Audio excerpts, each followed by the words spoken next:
kata Abdullah Ad-Dailami, balaghani anna awwala zahabid dini tarkus sunnah. Perkara pertama akan hilang dalam agama kita ini adalah sunnah Nabi. Nombor satu hilang.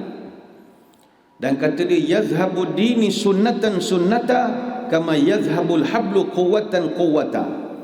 Agama kita akan hilang sunnah Nabi ini satu persatu sebagaimana terlepasnya tali daripada biji tasbih daripada tali, sebiji seutas demi seutas.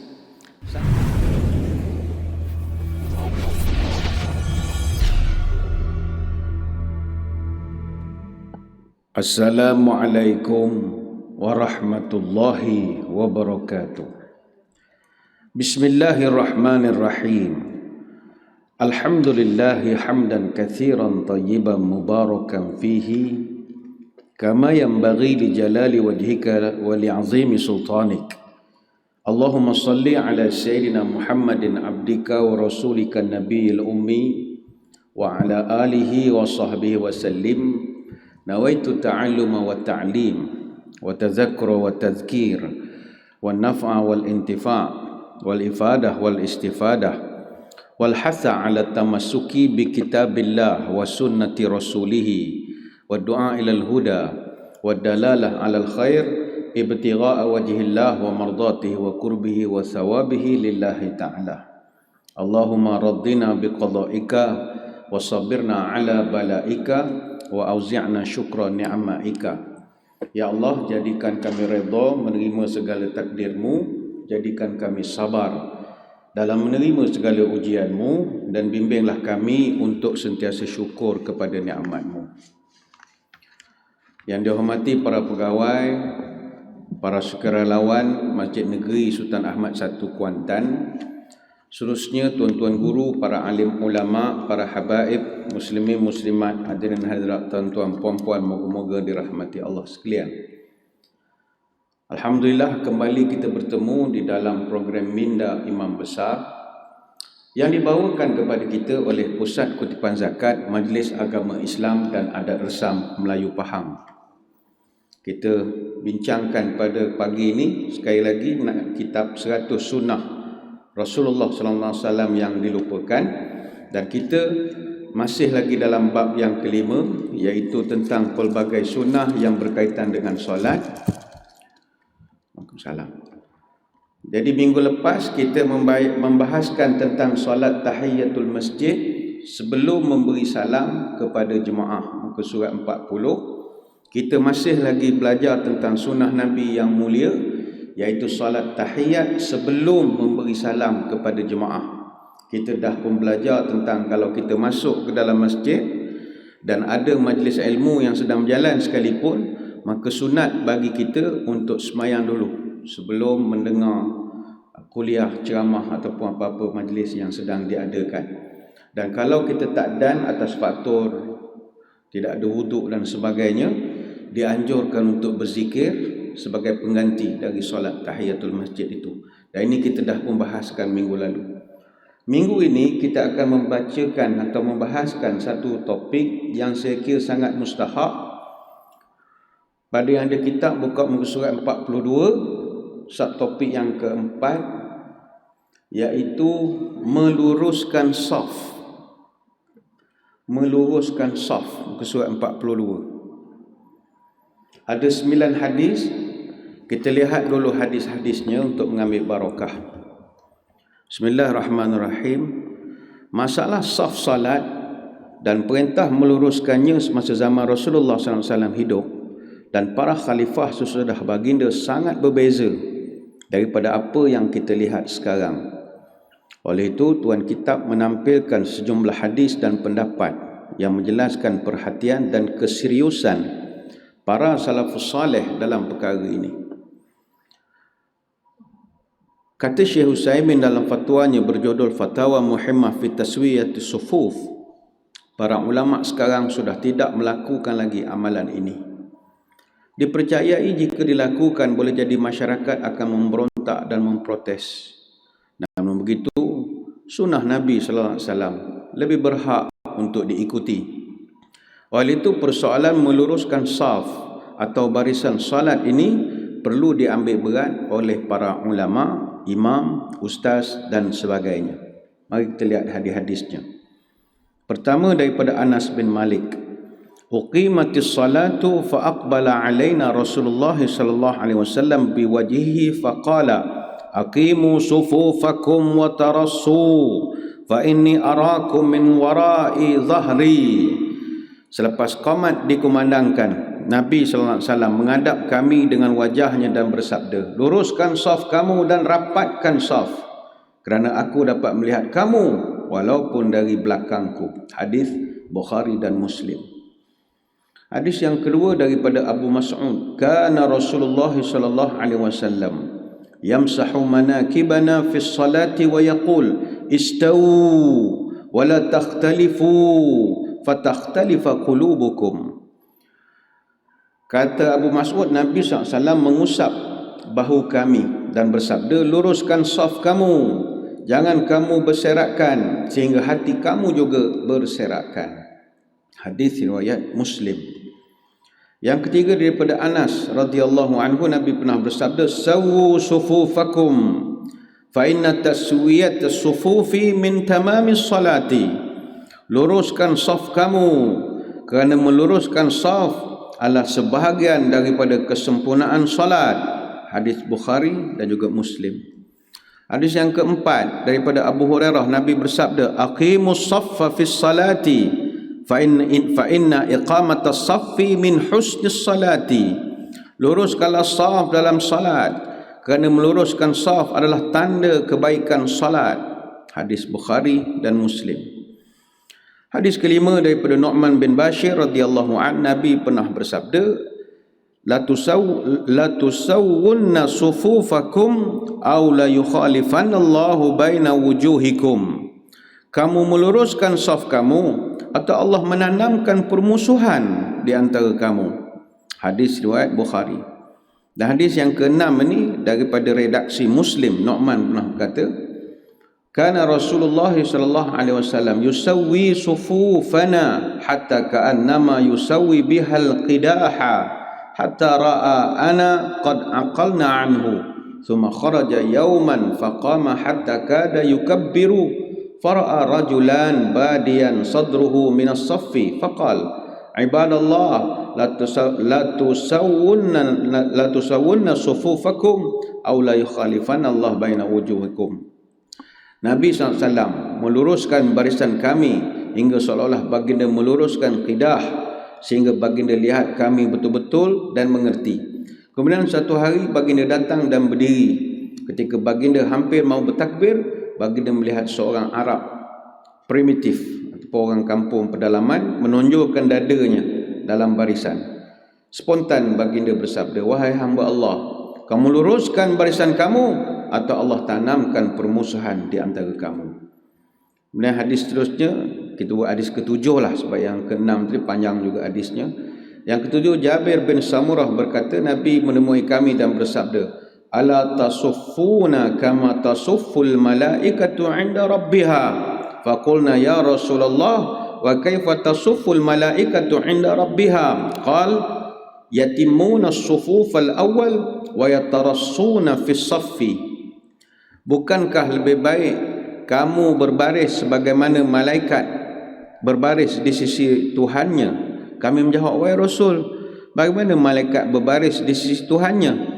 Nabi menjawab, mereka menyempurnakan barisan pertama sekaligus merapatkan barisan. Hadis riwayat Muslim.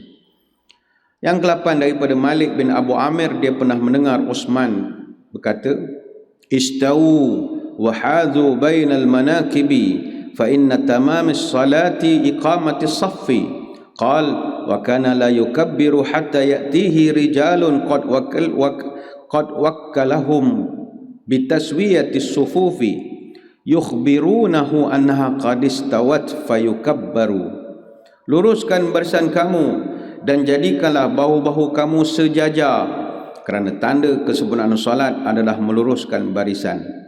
Kata Malik, Utsman tidak memulakan takbir sehingga beberapa petugas yang beliau utus untuk meluruskan barisan memberitahu bahawa semua barisan betul-betul telah lurus. Setelah itu barulah beliau bertakbir. Hadis yang ke-9 daripada Abu Usman An-Nahdi. Kuntu fi man yuqimu Umar bin al-Khattab qaddamahu lil iqamati saffi. Aku adalah antara orang yang ditugaskan oleh Umar al-Khattab untuk meluruskan barisan. Menurut Ibn Utsaimin dalam fatwanya, ini adalah amalan Rasulullah sallallahu alaihi wasallam, sekaligus menjadi amalan dua khalifah Rashidah, Umar dan Uthman setelah kematian baginda. Mereka tidak bertakbir untuk solat sehingga telah betul-betul lurus. Yang seterusnya ini hanyalah huraian saja.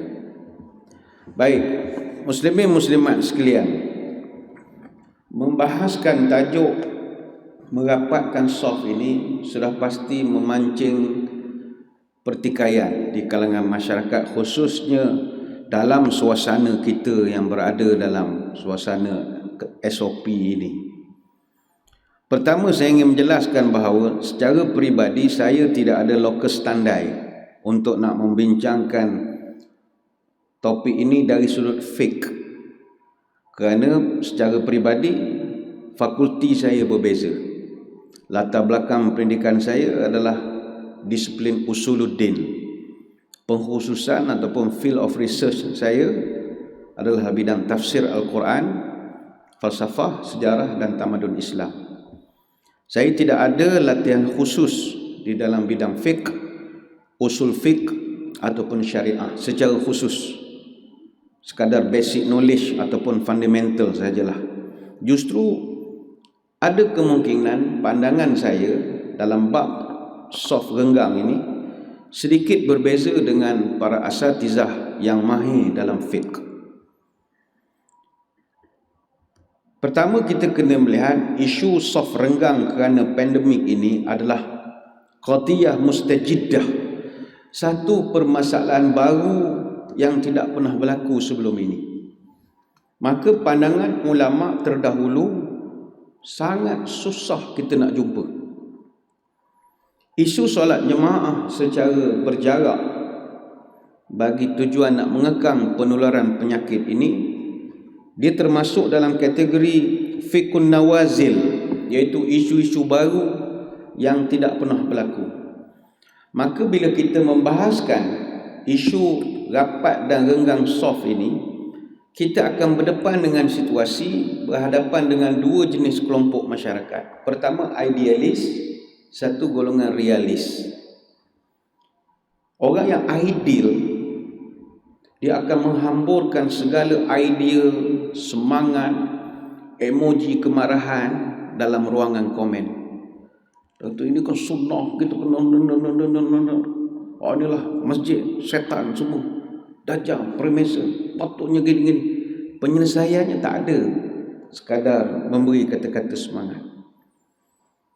Hari ini tak datang ke masjid, dia kata, oh ini macam mana nak selesai, WHO bagai-bagai ni. Ada pula komen, tak apalah, kita tunggu je lah Imam Mahdi esok. Imam Mahdi akan datang ke rapatkan balik saf. Kita nak beritahu, daripada tuan-tuan nunggu Imam Mahdi, imam besar masjid negeri tunggu depan tangga hari-hari jemaah datang semayang. Tu paling kena datang dulu. Sibuk nunggu Imam Mahdi, imam besar menunggu hari-hari orang datang, tak datang-datang. Ingat, being idealistic is unrealistic. Bila kita mengurus masjid, barulah kita dapat realisasikan konsep practical idealism, dan itu memang payah. Namun saya secara peribadi, disebabkan disiplin saya dalam bidang usuluddin, saya melihat ini daripada kacamata sunnah.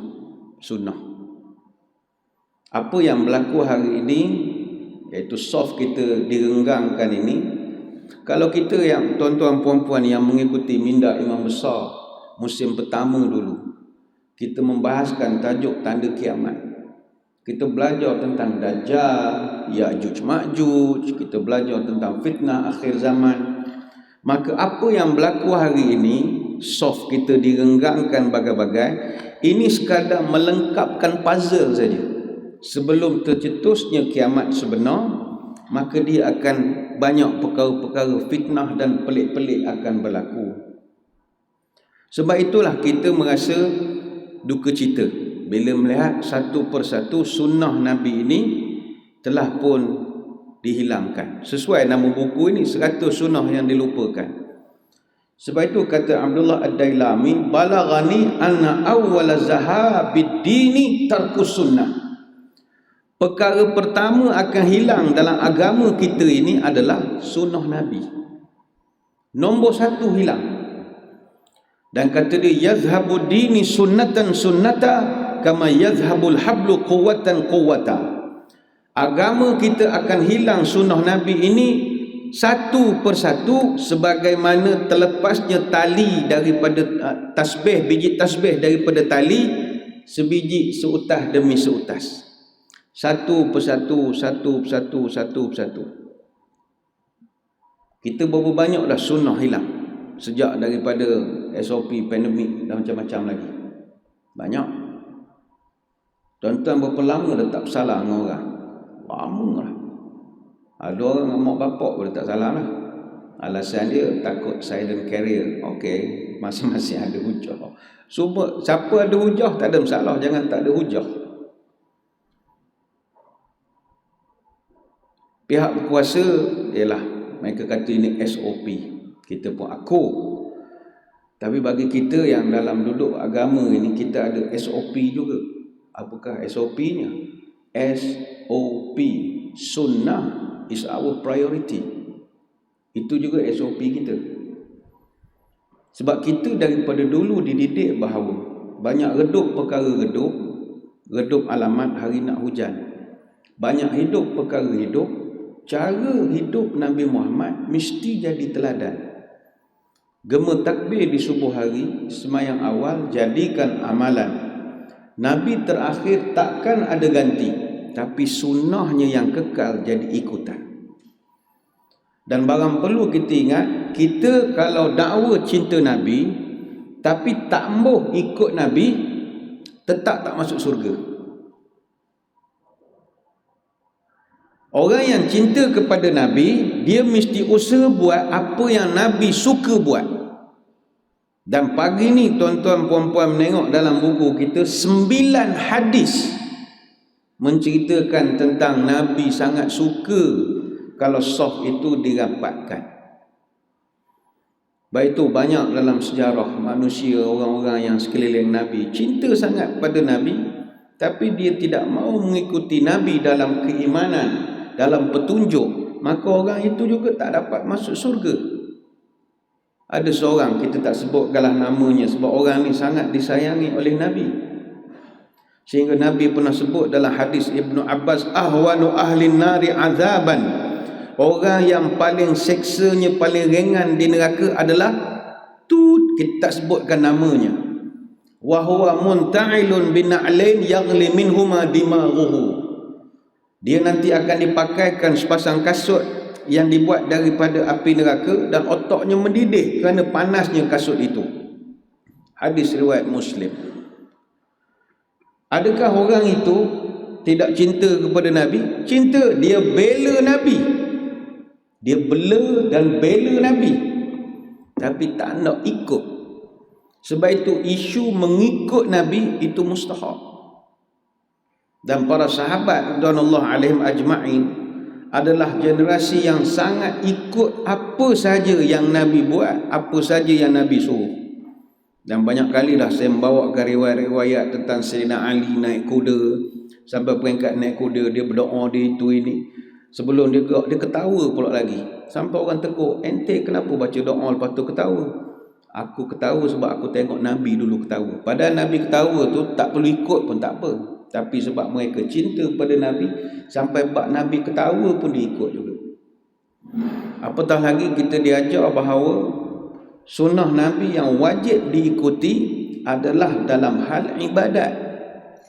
Kalau dari sudut pakaian, tuan-tuan tak payah bergaduh lah isu janggut kaki ke, dari bonding ke apa ke, pakai itu bukannya ibadat.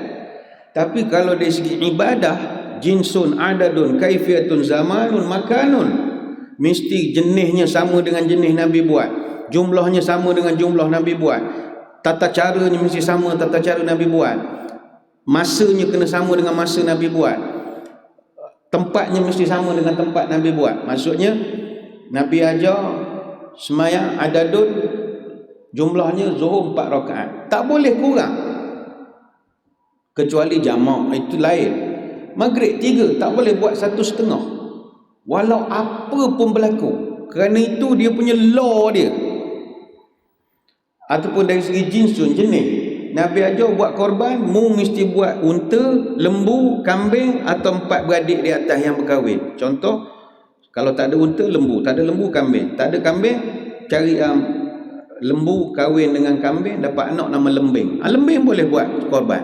Lembu kahwin dengan kerbau, dapat anak nama lembau. Boleh. Ayam serama boleh? Tak boleh. Ini undang-undang. Oh, tak boleh kreatif ke Ustaz? Tak boleh. Dalam hal duniawi silakan kreatif. Tapi dalam bab ibadah itu ada SOP dia. Sunnah is our priority. Dia ada adadun, dia ada kaifiah. Kaifiah ni tata cara. Ambil air semayang, Nabi ajar muka dulu. You tak boleh buat dengan kaki dulu. Takkan tak boleh, ini suasana kita. No. Kena muka begitu. Ini undang-undang. Sama juga dari segi zamanun, masa. Nabi ajar bayar zakat fitrah mesti sebelum semayang raya didirikan. Sembelih korban you mesti buat lepas daripada khatib turun mimbar khutbah raya. Baru itu ada masa dia. Begitu juga segi makanun, tempat. Nabi ajar buat umrah, buat haji hanya di Mekah saja. Jangan pula kerana kita tak bagi orang pergi ke Mekah dah, kita pun buatlah fatwa baru. Tak apalah, berdasarkan kajian dan data-data yang kita buat kaji, termasuklah pandangan daripada pakar-pakar, para ulama sekian-sekian, kita bersetuju haji tahun ni kita buat di Bukit Sekilau sajalah. Kerana pandemik ni begitu luar biasa sekali. Tak boleh. Itu undang-undangnya. Sama tahiyatul masjid, kita niat tahiyat masjid. Hanya masjid saja boleh niat tahiyatul masjid. Tuan-tuan singgah isi minyak Petronas, tak boleh niat. Saja nak cari pahala lebih Ustaz, saya turun sesi minyak, nawaitu i'tikaf fi hadzal Petronas lillahi ta'ala. No point. Ini yang saya maksudkan. Ini cakap orang usuluddin, ini bukan cakap orang syariah, ini cakap orang usuluddin. Terus saya kena jelaskan daripada awal tadi.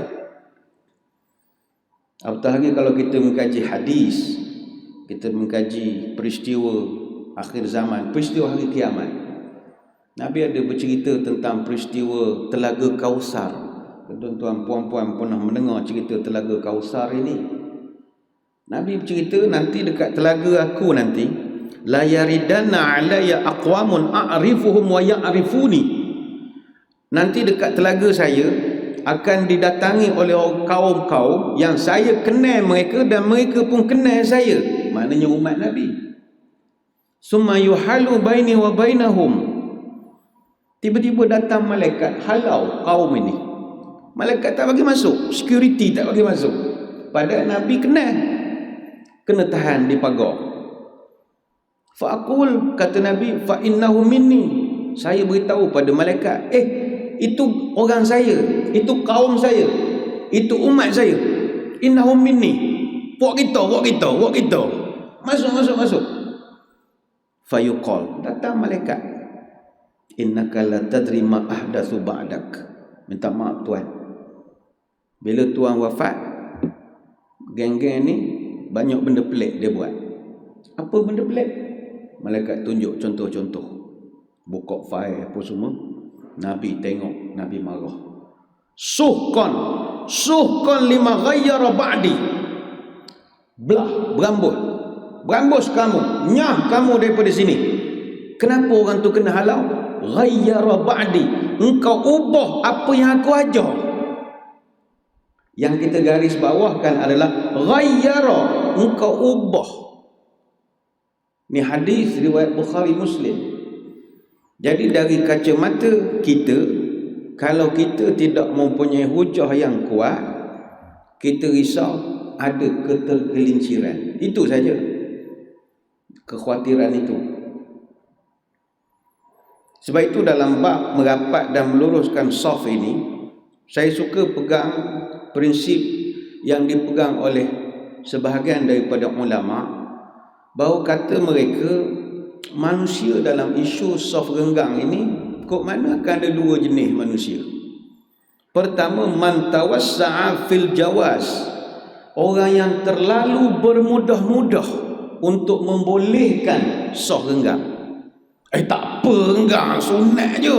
Dia punya je tu kita bahaya. Terlalu bermudah-mudah. Tawassa'. Jangan. Tapi ada pula kategori yang kedua, yang ni saya panggil kategori netizen lah. Wa man dayyaqa bil butlan. Orang yang terlalu mempersempitkan masalah saf renggang ini sampai mengatakan kita punya semayang ni semua batal belaka. Tak sah. Tak masuk surga mu semayang. Wa kullan huma fihi nadhrun indi wa mundu turhati hadhihi al-mas'alah wa min lahzatil ula tawassatul qaul. Kedua-dua pendapat ini adalah pendapat yang tidak wajar kita pegang. Maka kita nak pegang di mana? Tawassatul qaul. Kita pegang pertengahan. Saya ingin mengajak muslimin muslimat, kita pegang pendapat yang jangan longgar sangat dan jangan keras sangat. Pertama kita lihat man tawassa' fil jawaz. Kita akan jumpa orang yang terlalu bermudah-mudah. Bila kita perjuangkan saf kena rapat, share, saf kena rapat, tempat lain tak rapat dah. Apa kita benda masalah semayang bukan lama. Adalah orang menyuarakan begitu. Mereka akan jawab, share, rapat sah ni sunat je, hak wajib banyak lagi. Ni skrip begini kena ubah, sebab dia akan menyebabkan banyak implikasi. Ada pula orang akan kata, bila kita cakap bila kita ni nak rapat sah, orang kau nak rapat semayang kat rumah lah. Ini bukan jawapan orang nak dakwah. Orang nak rapat semayang di rumah lah. Menghalau satu orang pada masjid itu kan satu kesalahan. Sebab masjid ni fadilatnya besar. Bila orang tu tanya bila boleh rapat ustaz, encik nak rapat semayang di rumah lah dengan anak isteri. Tak boleh skrip begitu. Ini bukan skrip dakwah. Ada pula bila besar boleh rapat encik sibuk nak rapat sah. Subuh tadi semayang ke tak? La ilaha illallah, tak boleh nak menanya. Asal nanya bila nak rapat subuh tadi semayang di mana? Jangan begitu. Jangan mempermudahkan. Sebab apa? Pertama, tak semua ulama' mengatakan sah rapat ni sunat. Ini kena ingat. Tak semua. Tak semua. Dan ulama' yang mewajibkan rapat sah ini bukan ulama' kecil-kecilan. Ini jago-jago semua. Ibn Hajar Al-Asqalani dan juga sebahagian daripada jago-jago ulama hadis seperti Imam Bukhari, Ibn Hazm, Ibn Taymiyah Asy-Syaukani, mereka berpandangan bahawa meluruhkan sah, merapatkan sah hukumnya wajib. Dan ini bukan ustaz-ustaz biasa duduk belakang rumah kita, bedak. Ini yang ratusan ribu hadis ini. Namun kata Ibn Hajar, ni kena ada nama juga kan, netizen dia semangat dia lain macam. Namun kata Ibn Hajar, tidaklah membatalkan semayang kalau tak buat. Wa ma'al qawli bi anna taswiyata wajibatun fa salatu man khalafa wa lam yusawi sahihatun di ikhtilafil jihatain. Sekalipun pendapat yang mengatakan bahawa meluruskan saf itu wajib, solat mereka yang menyelisihinya atau tidak meluruskan saf tetap sah, kerana ia merupakan dua tajuk yang berbeza. Ini boleh rujuk dalam kitab Fathul Bari. Apatah lagi ada riwayat daripada Anas bin Malik, beliau pernah ditanya oleh orang-orang di Madinah. Masa tu dia ni antara sahabat Nabi yang lambat meninggal. Jadi apa-apa kajian orang akan tanya dia pengalaman dia dengan sahabat, dengan Rasul dan sebagainya. Jadi orang tanya kepada Anas bin Malik, apa perkara yang banyak berubah sejak pada zaman Nabi dah wafat sampailah hari itu? Maka kata Anas bin Malik, ma ankartu syai'an illa annakum la tuqimuna as-sufufa. Aku tengok tak ada apa-apa sangat yang berubah. Kecuali aku tengok saf kamu tak serapat dulu. Maka kata para ulama, daripada riwayat ini, Anas bin Malik tidak suruh pun mereka qada semayang. Tak ada. Dan sekiranya perbuatan tidak rapat saf itu membatalkan semayang, nescaya Anas akan terus bagi pandangannya. Mana orang interview dia, tuan, macam mana zaman Nabi tuan pernah merasa zaman sekarang ni apa beza? Semayang ni tak sah belaka. Oh, semayang ke enggak? Tak, dia tak cakap begitu. Dia hanya menyatakan la tuqimuna sufufa. Mu tak rapat sah saja. Ni riwayat Bukhari. Jadi jangan terlalu ngambil mudah, sebab ini juga kalau kita nak kata ni sunat je tu kena buang. Tukar perkataan sunat kepada sunnah. Ini sunnah. Satu. Yang kedua, pandangan yang waman dayyaqa bil butlan. Pandangan yang terlalu keras sampai mengatakan semayang kita ni tak ada nilai, tak ada harga. Allah tak pandang. Tengah-tengah banyak setan, semua perangai macam setan, ni tak berapa sesuai juga. Sebab balik kepada kaedah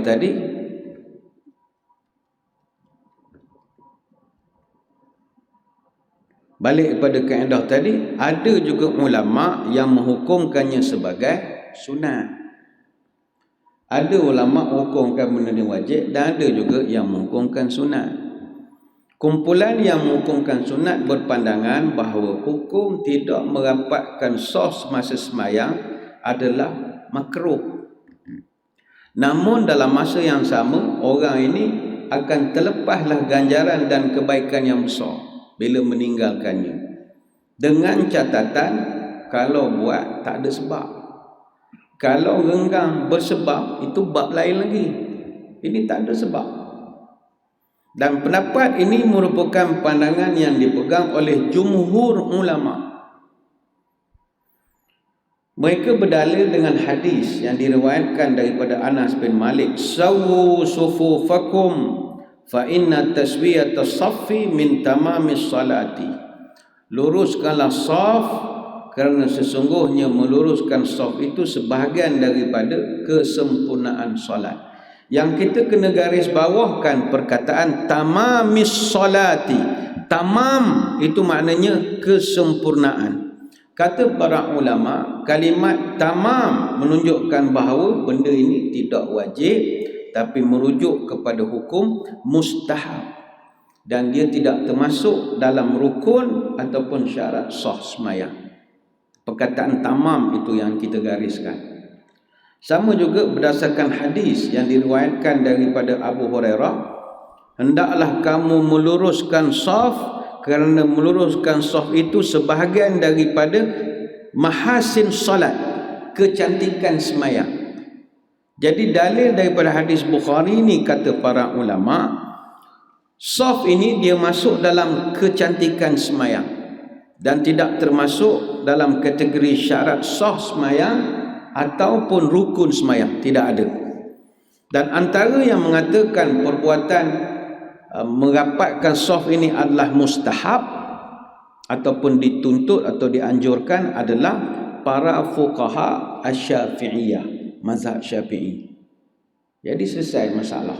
Maka kalau tuan-tuan puan-puan menengok YouTube, ada ustaz-ustaz tertentu bersemangat mengatakan ni, kalau kita tengok kebanyakannya bukan kita, maknanya ada yang latar belakangnya orang Arab, yang pahaman dari sudut nuansa mazhabnya itu lain. Dalam mazhab Syafi'ah, seperti kata Imam Ibn Hajar Al-Haytami, wa yustahab taswiyatus sufufi wal amru bidzalika, disunatkan untuk merapatkan saf serta mustahab hukumnya untuk kita merapatkan itu. Boleh kita rujuk dalam kitab Al-Minjarul Qawim. Bertujuk kata Imam An-Nawawi, wattafaqa ashabuna wa ghairuhum ala istihbabi saffil awal wal haq alaihi wa ja'at fihi ahadithun katsiratun fi sahih wa ala istihbabi yaminil imam wa saddal furaji fi sufufi. Para ashab kami, iaitu para ulama dalam mazhab Syafi'i, dan selain mereka telah bersepakat akan mustahabnya saf yang pertama, mana dianjurkan untuk duduk saf pertama dan bersungguh untuk mendapatkannya. Telah datang padanya hadis-hadis yang begitu banyak dalam sahih.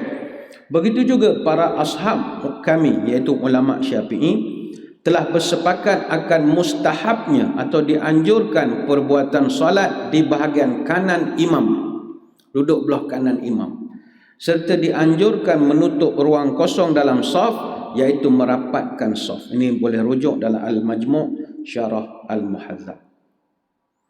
Jadi disebabkan kita ada dua pendapat, dan dua pendapat ini ada hujah, satu mengatakan wajib, satu mengatakan benda ini sunat, maka bagi kita tak payah bergaduh lah. Tak payah bergaduh lah. Mungkin ada yang kata, zaman Nabi tak pernah pun Nabi suruh buat renggang-renggang ni ustaz, apa kita pula nak buat? Kita tanya dia balik, zaman Nabi ada tak orang semayang atas kursi yang kita buat sekarang? Ada atau tidak zaman Nabi orang semayang atas kerusi?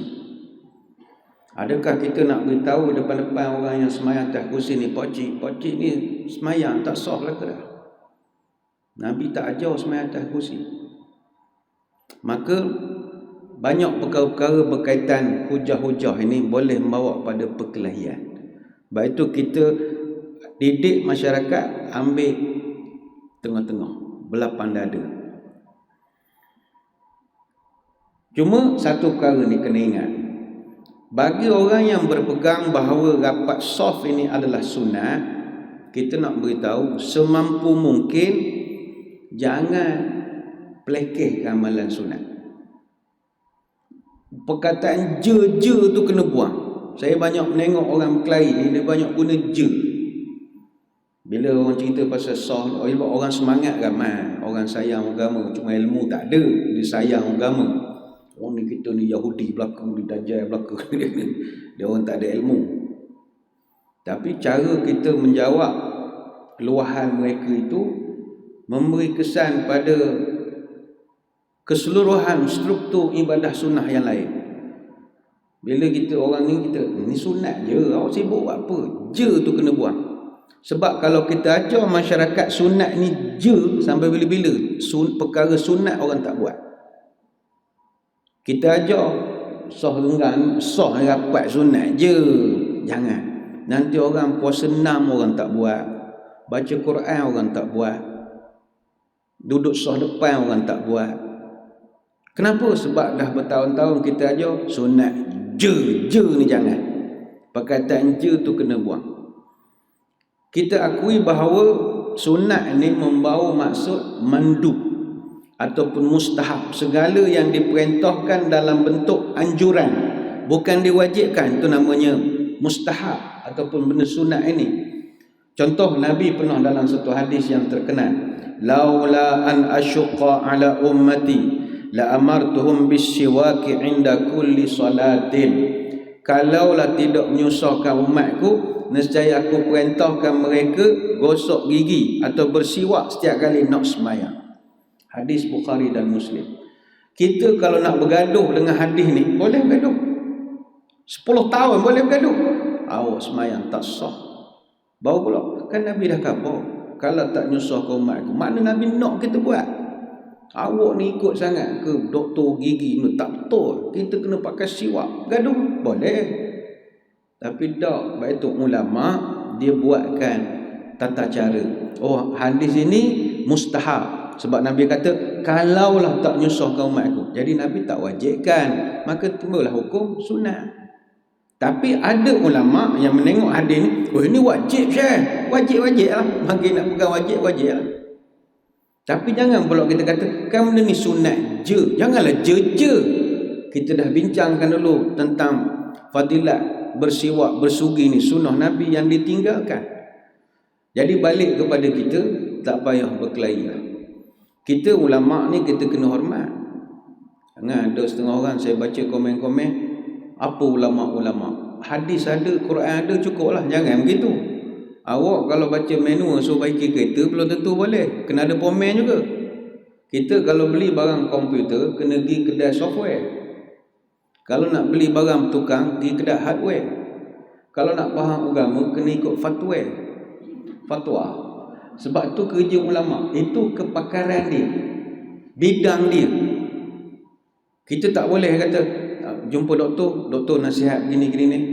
Doktor lah pandai-pandai kan, aku sakit, ubat sendiri sudah. Kita pun beli cari dalam Google apa panduan beli ubat, timbang berapa berat. Dah, itu bidang dia, kita hormat. Dan para ulama ini dia punya kajian-kajian. Cuma mempelekehkan amalan sunat itu kita tak setuju. Jangan. Betul, pada para asatizah pun kita pesan, buangkan perkataan je itu. Sebab selama ni pun kita dah didik masyarakat, bila tanya, ni wajib ke sunat ustaz? Sunat. Oh sunat, maknanya kalau buat dapat pahala, tak buat tak apalah ya. Ini masalah. Bila orang pegang sunat ni, buat dapat pahala, tak buat tak apa, sampai sudah dia tak akan buat amalan sunat. Dan sampai sudah dia tak akan perjuangkan untuk dapat buat amalan sunat itu semula. Kalau kita mengatakan soft ini renggah ni sunat je, bila je tak akan ada orang usaha nak merapatkan. Kita kena ubah amalan sunat ini adalah buat dapat pahala, tak buat rugi. Kita kena didik masyarakat, siapa buat dapat pahala, tak buat rugi. Apa sebab? Pertama, kenapa rugi? Nombor satu, Allah cinta kepada orang yang konsisten buat amalan sunat, bukan buat amalan wajib. Amalan wajib tu kok mana mu kena buat. Sembahyang subuh, nak bangga buat apa, semua orang kena buat. Sembahyang zuhur, puasa Ramadan, itu basic. Tapi kalau buat amalan sunat, ini bonus. Itu dalam hadis disebutkan, wa ma yazalu abdi yataqarrabu ilayya bin nawafil atta uhibbahu. Hamba-Ku itu tidak berhenti-henti nak berusaha dekat kepadaku melalui nawafil, dengan ibadat sunat, sehingga hatta uhibbahu, aku pun cinta juga kepada dia. Maka kata ulama, nak dekat diri dengan Allah, amalan sunat. Amalan fardu tu memang kena buat.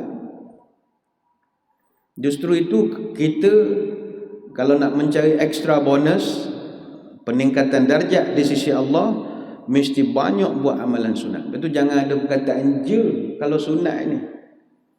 Yang kedua, kenapa kita rugi? Kerana tidak ada orang boleh pasti bahawa amalan fardu yang dia buat adalah perfect, sempurna. Tak ada orang. Jadi amalan sunat ini kita semua maklum kaedahnya, dia menampung kekurangan dalam ibadat fardu. Semayang kita, semayang zuhur, subuh, asar, bagai-bagai, confident boleh markah penuh? Tak.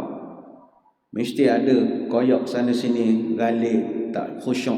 Maka apa yang boleh dapatkan tampal, carry mark yang boleh tampal pada kekoyakan itu? Semayang sunat rawatib.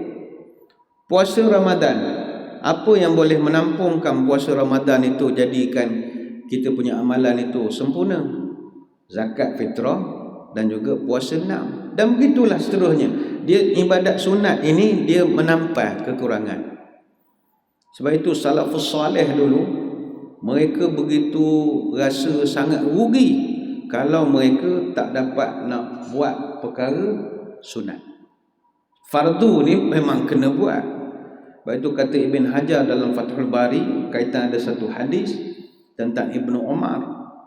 Kata dia, wa fihi dalalatu ala fadilat Ibni Umar. Cerita tentang Ibnu Umar, anak pada Sayyidina Umar, wa ta'sifihi ala ma fatahu min amal salih. Ibnu Umar ini kalau dia tertinggal amalan sunat, dia rasa rugi sangat. Ada satu peristiwa, Ibnu Umar pernah ditanya hadis daripada Abu Hurairah, man tabi'a janazatan falahu qiratun minal ajri. Siapa-siapa yang mengiringi jenazah, maka dia dapat pahala seperti gunung, satu gunung qirat, satu gunung besar gunung Uhud itu. Jadi orang tanya kepada Ibnu Umar, Tuan Guru, apa komen tentang hadis ini? Kata Ibnu Umar, rasa macam dia exaggerate ni, macam ada something wrong, takkanlah besar sangat pahalanya. Ngiring je pun takkan dapat pahala satu gunung. Kena check balik ni. Dia tak berapa setuju. Lantas dia cross check dengan Aisyah radhiyallahu anha. Aisyah mengesahkan, kata saya pun pernah dengar Nabi dulu cakap begitu. Lalu kata Ibnu Umar, laqad faratna fi qararita katsiratin. Katanya, aku dah menyia-nyiakan kirat-kirat pahala yang sangat banyak selama ini. Hadis riwayat Imam Muslim. Sebab itu bukan je rugi. Hidup di dunia cuma sementara, tempat membual amal ibadat. Kumpullah kebaikan, himpunlah pahala. Jangan dileka harta dan maksiat. Siapa suka memegang adat, mulialah sifat dengan kerenah. Siapa rajin beribadat sunat, pahala dapat, iman bertambah. Sebagai kesimpulan, pertama, kita melihat kepada suasana sekarang ini, semuanya adalah di dalam perbincangan para ulama.